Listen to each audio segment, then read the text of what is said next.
Stefan was a small boy, introverted, a head full of questions, a world behind his glasses no one could see. No one believed him. His words hung in the air, unplain, unheard. But there was one thing no one ever knew. He never told a lie. In these pages, you'll find his silent screams, the universes he nurtured inside his tiny heart, truths forgotten by grown-ups, seen only through a child's eyes. Please, read his story without judgment, because sometimes the truest things are spoken by the quietest voices. The sky was getting dark, and the parts of the front yard close to the house. I was throwing a stone upwards, watching bats tracing the stone with irregular circles. When the stone approached the ground, the bats gave up the chase. While thinking about how I could examine a bat up close, I was sure I looked very cute and curious. But still, I couldn't reach them. Meanwhile, my grandmother called me from the kitchen window. The kitchen window looked out onto the front yard and could see a limited part of the garden. The house was from the Byzantine era. Although it was a home for me, this was a magnificent building built in 1753 belonging to the Greeks, and only a single family lived there. The front iron gate was locked, but that was not a problem for me. When I slipped between the iron gate and the wall, I could push the gap open a little more by leveraging the wall. However, that day I preferred to come through the back door. The building had 5 different doors. I reached through the broken glass of the back door with my hand, pulled the latch to open it, and after reinforcing the lock with a hidden wire, I entered the house. I ate dinner in the kitchen on top of a newspaper. Eating at the dining table was forbidden for me. I didn't know the reason, and I wasn't curious either. I was more peaceful alone. That day was Tuesday, and my favorite sitcom was on TV.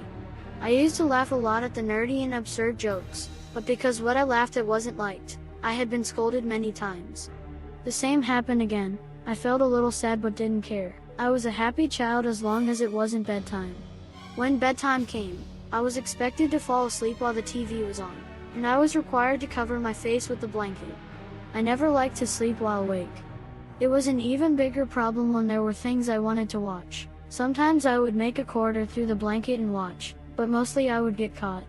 These were the easy parts of my life. The real problem began when night came.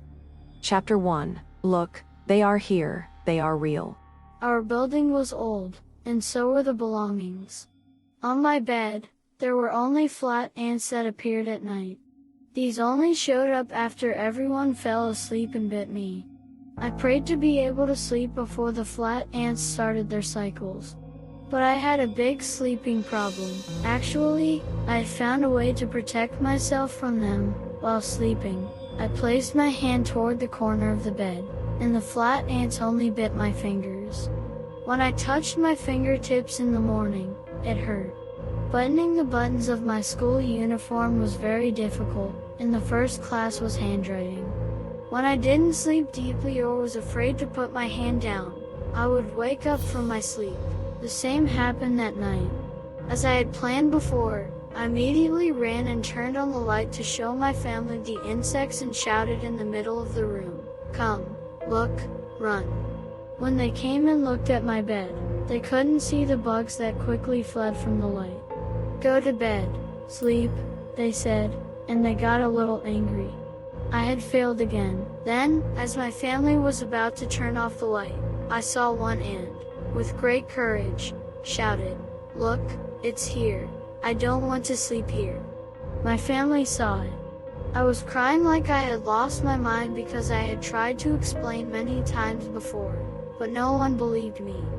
I was crying from happiness because I could now prove that I was telling the truth.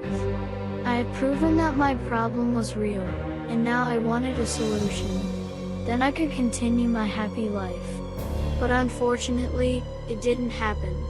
The blanket was shaken, and I was told to lie down on the same bed again. Because I cried a lot, they scolded me harshly. I was shocked. At that moment, I understood that my family believed what I said, but they didn't want to accept this situation. They didn't want to see my problems. They ignored them. The only thing I knew was this: it shouldn't have been like this. A few minutes after lying down, I started to feel the little flat ants again. This time, I didn't stretch my hand to the corner of the bed. Whatever will be, will be. They can bite me, I thought. but all the flat ants were awake and attacking. I realized this was not a solution and that I was the only one getting hurt. If I wanted this to end, I had to do something different. That night, Stefan defied his family for the first time. I was very determined at that moment. I took my blanket and went to the cold room. The other room's unique feature was that it was cold, even in the evening. It was hard to stay there. But that was not a problem for me. Surprisingly, no one tried to bring me back to the room. I was never going back anyway. Seeing that I was not bitten, I fell asleep very comfortably. Stefan was free from bedbugs that night, but the ones he really should have been afraid of were in the cold room. There wasn't a single safe place in that creepy building. He just didn't know it yet. The view from the room was very beautiful. It had 2 windows. One almost overlooked the entire front yard. In the garden, there was an apricot tree planted by his grandfather for him.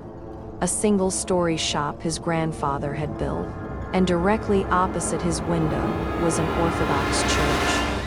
That church was suppressing the evil in the main building and struggling. Stefan was too young at that time to understand this, and he was not alone in that room. Changing his room would be the biggest mistake he made in his